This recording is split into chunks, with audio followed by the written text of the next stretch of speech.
Assalamualaikum warahmatullahi wabarakatuh. Di sini saya akan menampilkan laporan PINA Project Sistem Penunjang Keputusan untuk pemilihan kampus swasta di daerah Yogyakarta dengan menggunakan metode SAW. Di sini pertama-tama kami akan memperkenalkan anggota kami dulu.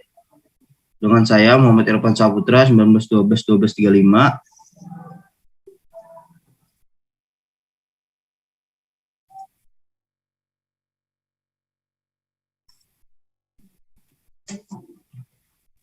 Saya Muhammad Arkandani Rizkulo dengan NIM 19121199.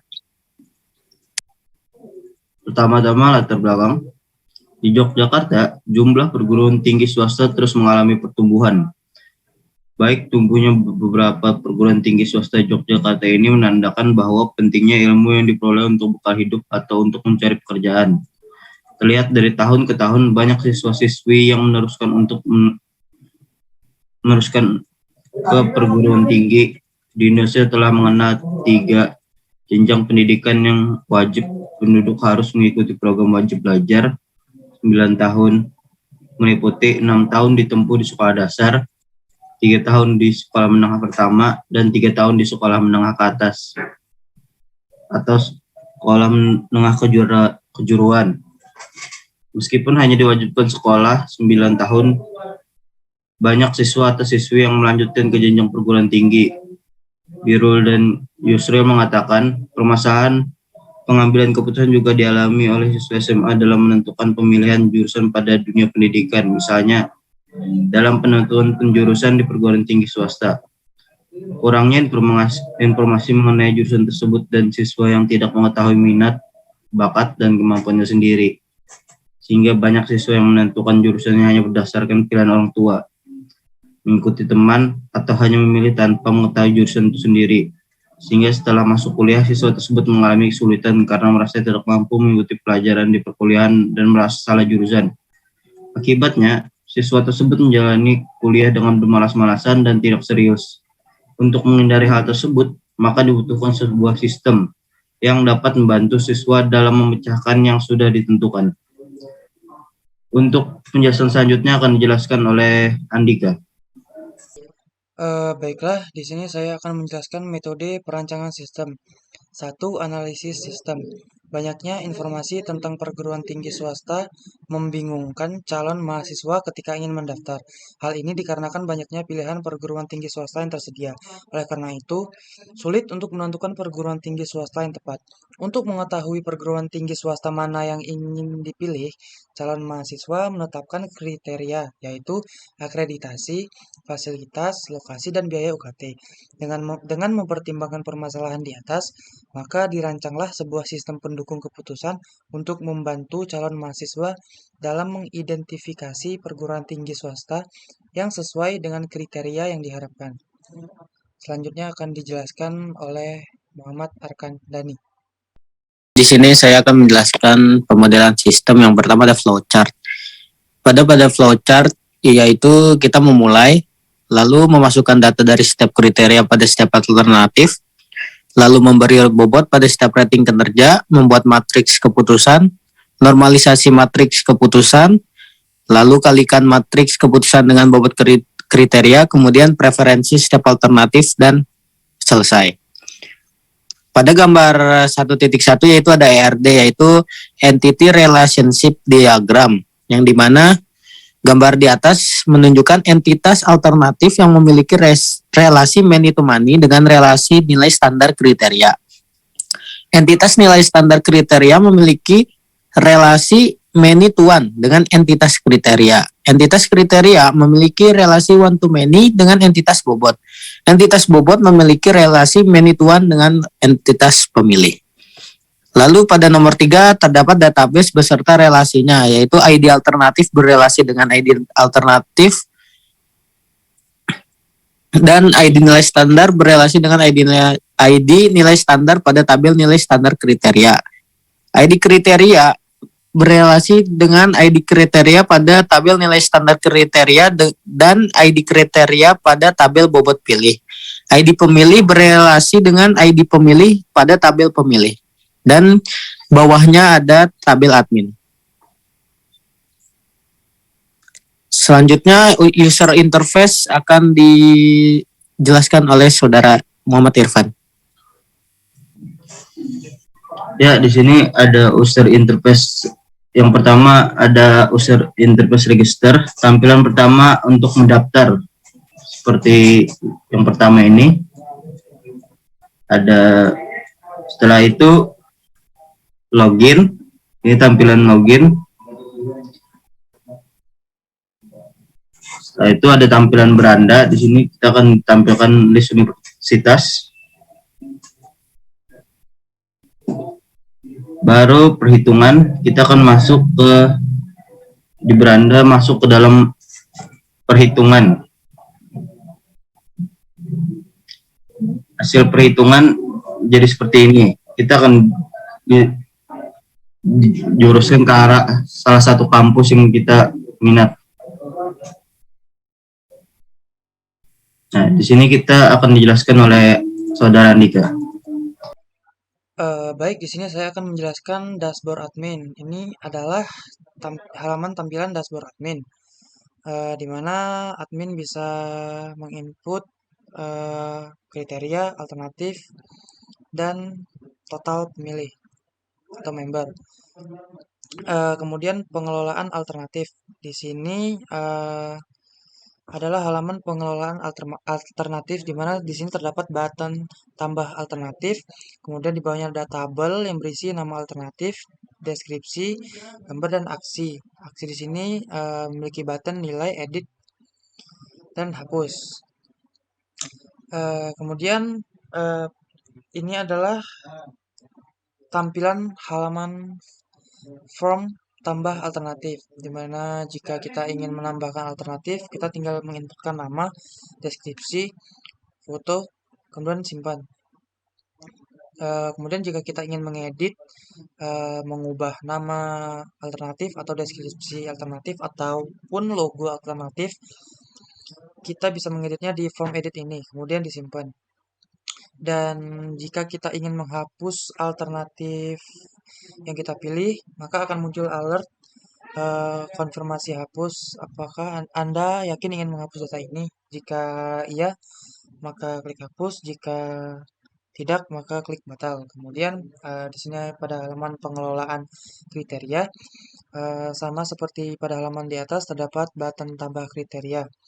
Di bawahnya terdapat nama kriteria, nilai, jenis, dan button untuk edit dan hapus. Di sini adalah button tambah kriteria, mana jika kita ingin menambah kriteria, kita tinggal memasukkan nama, nilai, dan jenis. Kemudian from edit kriteria, kita tinggal memilih nama kriteria yang telah kita inputkan, memilih nilai yang telah kita inputkan pada form tambah, dan memilih jenis yang telah kita inputkan, kemudian simpan. Dan jika kita ingin menghapus kriteria tersebut, maka akan muncul alert juga, alert konfirmasi apakah Anda yakin ingin menghapus data ini. Jika yakin, hapus. Jika tidak, batal. Selanjutnya akan dijelaskan oleh Muhammad Arkan Dani. Selanjutnya itu ada pengelolaan standar kriteria. Di sini ada tampilan halaman pengelolaan nilai standar kriteria, yaitu pertama ada button tambah nilai standar kriteria, dan di bawahnya ada tabel yang berisi nama kriteria, isi standar, nilai, dan aksi. Yang dimana di kolom aksi ada tambahan, tambal, edit, dan hapus. Nah, lalu di sini ada form tambah. Apabila admin ingin menambah nilai standar kriteria, maka tekan tombol tambah nilai standar kriteria dan akan muncul form seperti ini. Kemudian ada form edit nilai standar kriteria ketika admin ingin mengedit atau mengubah kriteria. Nilai standar kriteria. Lalu ada hapus, yaitu akan muncul alert konfirmasi hapus ketika admin ingin menghapus nilai standar kriteria.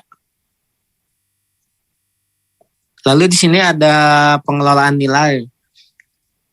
Pada halaman pengelolaan nilai akan muncul tabel, yaitu alternatif, nilai, dan aksi, yang dimana terdapat alternatif. Misalkan contohnya satu Universitas Amikom Yogyakarta yang memiliki nilai akreditasi B, fasilitas lengkap, lokasi strategis, biaya per semester 3 juta sampai 4 juta. Lalu di dalam kolom aksi terdapat tombol edit dan hapus. Pada tombol edit maka akan muncul form edit nilai apabila admin ingin mengedit nilai. Dan pada tombol hapus maka akan muncul alert konfirmasi hapus apabila admin ingin menghapus nilai. Selanjutnya akan dibahas oleh Andika Wahyu Ramadan. Baik, di sini saya akan menjelaskan metode DSS. Metode yang digunakan untuk studi kasus yang diambil yaitu menggunakan metode SAW. Metode SAW atau Simple Additive Weighting adalah metode yang sering dikenal dengan metode penjumlahan terbobot.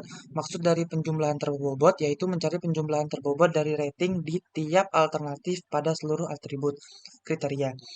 Hasil atau skor total yang diperoleh untuk sebuah alternatif yaitu dengan menjumlahkan semua hasil perkalian antara rating atau yang dibandingkan pada lintas atribut dan bobot setiap atribut.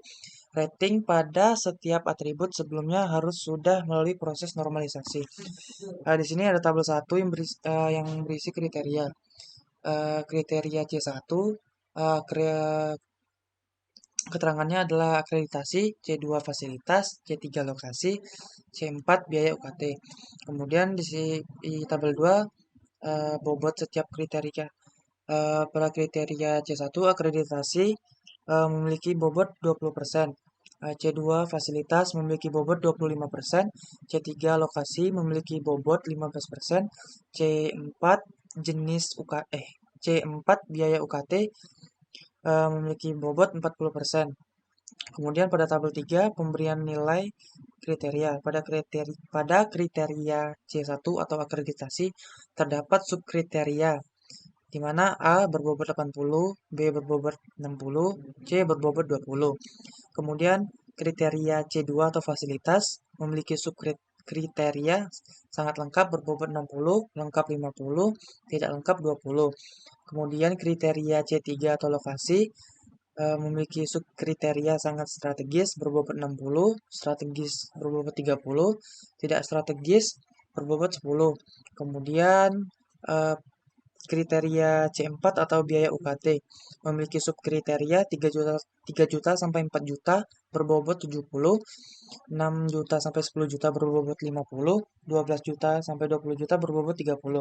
Kemudian pada tabel keempat itu pengisian nilai pada alternatif.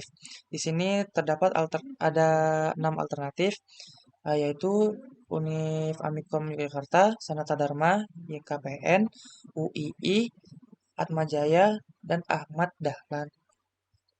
Pada Universitas Amikom Yogyakarta, C1 berarti akreditasi. Di sini akreditasinya adalah 60 yang berarti 60 itu subkriteria B. Kemudian C2-nya 50 berarti fasilitas lengkap. C3 lokasi 30 ya strategis. Kemudian C4 70 yang berarti subkriterianya 3 juta sampai 4 juta. Begitu juga dengan cara menginputkan nilai pada setiap alternatif yang ada di dalam tabel ini. Caranya sama. Kemudian matriks keputusan. Matriks keputusan angka di sini didapat dari tabel pengisian nilai pada alternatif. Kemudian dilakukan normalisasi matriks berdasarkan persamaan yang disesuaikan dengan jenis atribut dan membuat matriks ternormalisasi R. Di sini untuk mendeklarasikan matriksnya adalah R11, 12, 13, 14, 21, 22, 23, 24, 31, 32, 33, 34, 41, 42, 344, 51, 52, 53, 54, 61, 62, 63, 64. Kemudian untuk menghitung kriteria akreditasi itu menggunakan matriks yang R11 sampai R61 ke bawah. Di mana R11 memiliki bobot 60 dibagi nilai maksimum di dalam kumpulan matriks tersebut, yaitu 80. Jadi 60 dibagi 80 sama dengan 0,75. Kemudian R21 berbobot 80 dibagi nilai maksimumnya 80, hasilnya 1. Begitupun dengan R31 sampai R61. Kemudian kriteria fasilitas. Pada kriteria ini mengambil dari normalisasi pada kolom kedua, itu R12 hingga R62. R12 di sini memiliki bobot 50 dibagi nilai maksimumnya adalah 60, berarti 50 dibagi 60 sama dengan 0,83. Kemudian R22 berbobot 60 dibagi nilai maksimum 60, hasilnya 1. Kemudian R32 50 dibagi nilai maksimum 60, hasilnya 0,83 juga. Begitu juga dengan R42 52 62, caranya sama. Kemudian kriteria lokasi. Di sini kriteria lokasi mengambil dari kolom ketiga di sini, yaitu R13 sampai R63. R13 memiliki bobot 30 dibagi nilai maksimumnya adalah 60, hasilnya adalah 30 dibagi 60 sama dengan 0,5. Kemudian R23 60 dibagi nilai maksimumnya 60, jadi 60 bagi 60 sama dengan 1. R33 30 dibagi 60 karena 60 nilai maksimum, 30 bagi 60 hasilnya 0,5. Begitu juga dengan R43 53 63. Kemudian kriteria biaya UKT. Pada kriteria biaya UKT ini mengambil matriks dari kolom keempat, di mana R14 memiliki bobot nilai 70 dibagi nilai maksimalnya adalah 70, jadi 70 dibagi 70 adalah 1. R24 memiliki bobot nilai 50 dibagi nilai maksimum 70, jadi 50 bagi 70 hasilnya 0,71. Kemudian R34 50 dibagi nilai maksimum, jadi 50 bagi 70 sama dengan 0,71. Kemudian R44 30 dibagi nilai maksimum, nilai maksimum 70, maka 30 dibagi 70 sama dengan 0,42. Kemudian R54 50 dibagi nilai maksimum 50 bagi 70 0,71. R64 berbobot 30 dibagi 70, hasilnya 0,42. Selanjutnya akan dijelaskan oleh Muhammad Arkandani. Di sini ada matriks ternormalisasi yaitu dengan simbol R ya. Pada kolom pertama yaitu ada nilai 0,751111 itu adalah matriks yang ternormalisasi pada kriteria akreditasi. Nah, itu. Dan pada kolom 2 yaitu dengan nilai 0,83, 1, 0,83, 11, 0,83 yaitu matriks yang ternormalisasi pada kriteria fasilitas. Kemudian seterusnya pada kolom 3 dan kolom 4.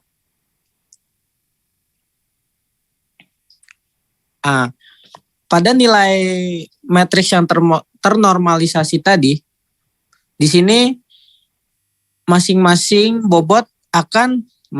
nilai akan dikalikan dengan bobot yang terdapat di tabel samping kolom matriks, yaitu 0,20, 0,25, 0,15, dan 0,40.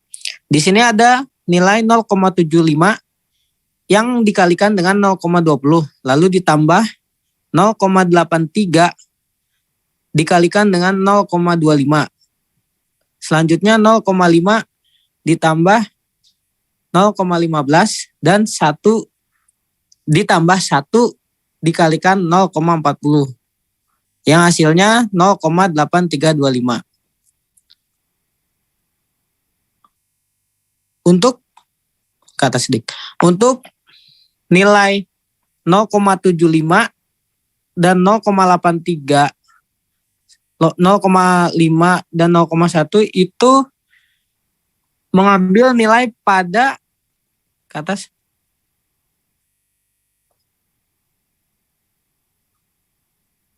pada baris R12,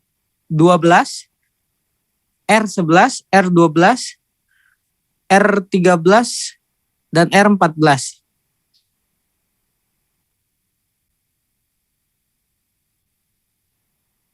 Nah, begitupun selanjutnya pada A2, A3, A4, A5, A6 mengikuti perhitungan pada perhitungan A1. Nah, untuk hasil sistem SPK akan dijelaskan kembali oleh Muhammad Irfan.